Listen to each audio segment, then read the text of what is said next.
You ask Tiger to calculate. This deals with linear inequalities with one unknown. The final result is k smaller than 3.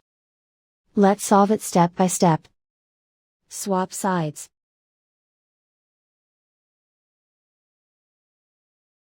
Isolate the k. Divide both sides by 11.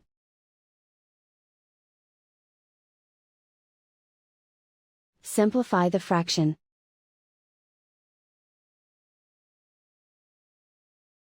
Find the greatest common factor of the numerator and denominator.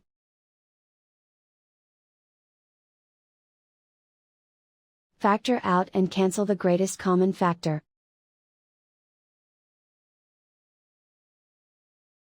Plot the solution on a coordinate grid.